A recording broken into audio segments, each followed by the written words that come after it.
Bonjour, je vais définir dans cette vidéo ce qu'est le module et l'argument d'un nombre complexe. Je vous montrerai comment on les détermine quand on a la forme algébrique d'un nombre complexe.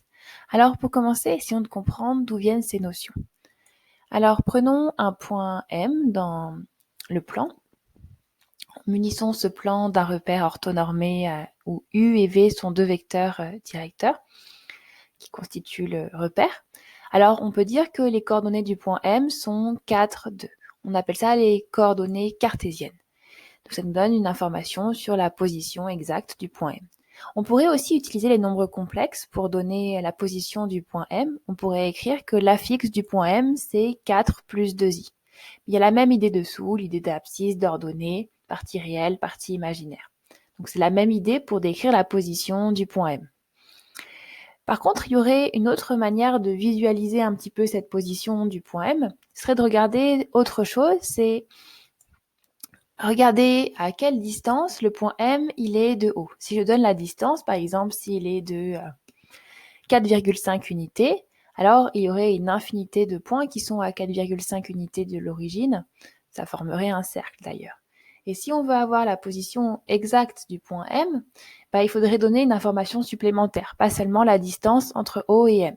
Il faudrait aussi avoir l'angle qui est formé par U, le vecteur directeur de l'axe d'abscisse, et le vecteur OM. Alors, pour que cet angle soit donné de manière rigoureuse, c'est-à-dire de manière orientée, de savoir exactement où est-ce qu'on doit passer le point M, on va utiliser les radians, qui sont des mesures d'angle orientées. Et donc, ainsi, on va pouvoir définir le point M en donnant la longueur OM et l'angle.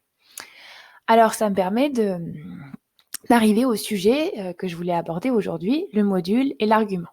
Alors, cette distance OM, si on dit que Z, c'est l'affixe du point M, alors OM, c'est ce qu'on appelle le module de Z. Alors, regardez comment on l'écrit. On l'écrit en utilisant la notation la même que la valeur absolue. Alors, jamais on va lire valeur absolue de Z, on dit bien module de Z, mais pourtant, finalement, cette notation, c'est comme une généralisation de cette notation valeur absolue qui est définie sur les réels. Je vous rappelle, valeur absolue de moins 3, par exemple, c'est 3, c'est la distance à 0 finalement. Et finalement, on généralise ça au nombre complexe. Et donc, la distance du point M à O, c'est ce qu'on va... Et si Z, c'est l'affixe du point M, alors ça va être le module. L'argument, c'est une notion qui est un petit peu compliquée, mais à chaque fois qu'on manipule des angles, c'est compliqué parce que vous savez qu'il n'y a pas unicité de l'angle, il y a une infinité d'angles qui ont la même image. Et donc, on va pas pouvoir parler de l'argument de Z parce qu'il y en a une infinité, mais on va dire un argument de Z. Et donc, on va le noter arc de Z et ça sera une valeur de l'angle. Alors, il faudra faire attention aux consignes. Est-ce qu'on vous demande d'en trouver un? Est-ce qu'on nous demande de tous les trouver tous? Et puis, il faudra faire aussi attention à des cas d'égalité. Je vous en parlerai tout à l'heure. Alors, définissons tout ça. Donc, si on prend un nombre complexe Z et M un point d'affixe Z, alors on appelle le module de Z la distance OM. Et si ce complexe est non nul, alors on peut définir son argument. Et donc, c'est défini par une mesure de l'angle UOM. Et on le note arc de Z. Donc le complexe nul, c'est le seul nombre complexe qui n'a pas d'argument, mais il a quand même un module, et c'est 0, ce qui est assez naturel. Alors prenons deux exemples maintenant. Alors je vous propose de regarder le nombre complexe imaginaire pur I. Donc j'aimerais qu'on détermine ensemble son module et un argument de I. Alors je crois que le module c'est assez simple puisque ici la longueur OM vaut 1, donc le module de I c'est 1. Et puis, un argument, c'est assez naturel. Un argument serait pi sur 2. Donc, un argument de i, c'est pi sur 2. Peut-être que vous avez mis autre chose. Je vous en propose un autre ici. On pourrait aussi écrire qu'un argument de i, c'est moins 3 pi sur 2. Donc, il n'y a pas égalité. Alors, je commence à écrire des choses qui posent problème. Donc, je peux écrire qu'argument de i, c'est pi sur 2, qu'argument de i, c'est moins 3 pi sur 2. Donc, il faut faire attention, on ne peut pas écrire du coup que pi sur 2 est égal à moins 3 pi sur 2. C'est faux, mais en tout cas, tous ces arguments sont égaux à plus ou moins 2 pi. Donc, il faudra faire attention quand on va écrire les choses, mais on verra au moment voulu. Alors, prenons un deuxième exemple. Z égale moins 2 plus 2i, donc je vous ai représenté ici. Je crois que c'est peut-être plus facile de commencer ici par un argument, parce qu'on voit ici qu'il y a une bisectrice, donc l'angle est facile à déterminer. Donc on pourrait dire que ici, un argument de z, c'est 3pi sur 4. Par contre, la longueur OM, donc le module de z, est peut-être plus difficile à déterminer. Alors soit vous voyez ici que c'est la diagonale d'un carré, mais peut-être que c'est pas évident pour vous de savoir à quoi est égale la diagonale d'un carré de côté 2. Alors on peut essayer une autre méthode. On peut se ramener peut-être à une méthode de seconde, où on peut regarder donc la distance OM. Donc on a besoin des coordonnées cartésiennes de M. Donc on peut dire que c'est moins de 2. Et puis on peut utiliser la formule de la distance que vous avez appris. Donc c'est xm moins xo au carré plus ym moins yo au carré. On l'applique et puis on trouve 2 racines de 2. Donc le module de z, le module de moins 2 plus 2i, c'est 2 racines de 2. Alors là, je vous ai fait du cas par cas dans ces exemples. On peut essayer de se demander est-ce qu'il n'y a pas une formule qui nous permet de calculer rapidement le module et de déterminer un argument d'un nombre complexe. Alors nous, ce qu'on sait, c'est cette formule de seconde sur les coordonnées qui nous donne, quand on connaît les coordonnées de A et B, ça nous donne la longueur du segment AB. Alors on pourrait ici l'appliquer à OM, puisque c'est ce qui va nous permettre d'avoir le module. Et puis nous, le problème, c'est que quand on a un nombre complexe, on n'a pas xm, ym, mais on a plutôt sa partie réelle et sa partie imaginaire. Moi, je sais que tout nombre complexe peut s'écrire A plus IB, c'est ce qu'on appelle l'écriture algébrique, où A et B sont des réels. Alors en fait, je peux me rendre compte que xm, ce n'est rien d'autre que A, et ym, ce n'est rien d'autre que B. Et donc finalement, le module de z, c'est la racine carrée de A carré plus B carré. Ça nous donne une première formule. Alors maintenant, pour déterminer un argument, on peut utiliser la trigonométrie. Alors, si j'ai un point M dans le plan, j'allais dire dans l'espace, non, dans le plan, je peux toujours construire ce triangle rectangle, même si M est dans une autre zone. Là, j'ai fait juste la figure la plus simple, on va dire, mais ça se généralise. Alors, on peut remarquer que si Z s'écrit A plus IB, alors ici, cette longueur c'est A, cette longueur c'est B, et cette longueur OM c'est ce qu'on appelle le module de Z.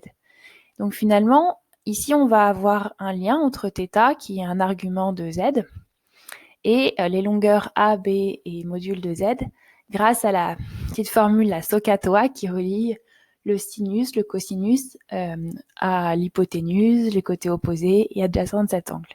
Donc ça nous permet de dire, si on a donc θ, un argument de Z, que cos θ, donc cosinus c'est adjacent sur hypoténuse, donc c'est A sur module de Z, et sinus θ c'est B sur module de Z. Donc là, ça ne nous donne pas exactement un argument, ça nous donne une relation que vérifie l'argument, et on peut, en général, quand on a cette information, déterminer un argument qui correspond et qui vérifie ça. Et quand on en a trouvé un, il convient. Donc pour résumer, le module, c'est facile à calculer, on applique la formule racine carrée de A carré plus B carré. Pour un argument, c'est déjà beaucoup plus compliqué. On peut trouver une relation que vérifie son cosinus et son sinus, et ensuite il va falloir le déterminer. Alors regardons un exemple pour voir comment on applique tout ça. Donc, je vous propose de regarder l'exemple suivant. Alors on ne va pas repartir comme tout à l'heure de la représentation graphique, on va essayer vraiment de raisonner qu'en mode calculatoire. Donc il faudra toujours commencer par le module, puisque vous avez vu, on a besoin du module pour déterminer les formules de l'argument. Donc ici on attaque par le module et on applique la formule. Ici A, la partie réelle de Z c'est 5 racine de 2 et la partie imaginaire c'est moins 5 racine de 2. En faisant le calcul, on trouve 10. Maintenant, je passe à l'argument. Un argument. Donc, si on note θ, un argument de Z, alors on sait que cos θ, c'est A sur module de Z. Donc ici, A, c'est 5 racines de 2 sur 10, du coup. Ça fait racine de 2 sur 2. Et puis, de même, sinus θ, c'est la partie imaginaire sur le module. Donc, moins 5 racine de 2 sur 10. On fait attention aux signes, on ne les oublie pas, ils sont fondamentaux. Donc ici, on va chercher un argument qui vérifie cos θ égale racine de 2 sur 2 et sinus θ qui vaut moins racine de 2 sur 2. Alors, petite parenthèse, on va essayer de résoudre cette équation trigonométrique, puisque nous, on veut trouver une solution, et même on va faire mieux, on va les trouver toutes. Donc déjà, on va chercher un angle qui a un cosinus positif, un sinus négatif. Donc il est dans cette partie-là du cercle, j'ai envie de dire le quart sud-est. Alors maintenant, comme on connaît bien ces formules, maintenant vous êtes à l'aise avec ça, vous voyez tout de suite que la valeur qui correspond à ça, ce serait l'angle moins pi sur 4. Et on fait attention, on sait qu'on peut ajouter ou soustraire autant de fois de tours complets, donc autant de fois qu'on veut, de pi. Et donc les solutions de cette équation trigonométrique sont tous les angles qui s'écrivent moins pi sur 4 plus 2k pi, k décrivant l'ensemble des entiers relatifs, donc z. Alors maintenant, on peut revenir à notre problème initial.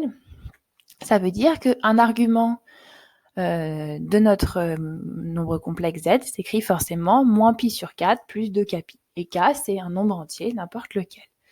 Donc là, on a tous les arguments possibles. Alors vous voyez, on n'a pas utilisé une notation ensembliste, comme si c'était l'ensemble des solutions, parce que là, j'ai pas écrit S égale. J'ai écrit c'est θ, donc θ, c'est défini comme un argument de z, donc une mesure de l'angle. Et donc, une mesure s'écrit forcément moins pi sur 4 plus 2k pi avec le k que vous souhaitez. Vous voyez, ces notations ne sont pas évidentes à manipuler quand on parle d'un argument, d'un angle, mais c'est en manipulant et en vous posant ces questions-là que vous serez plus à l'aise. Voilà. Je voulais vous proposer aussi comme phrase-réponse, moins pi sur 4 est un argument de z. Merci, au revoir.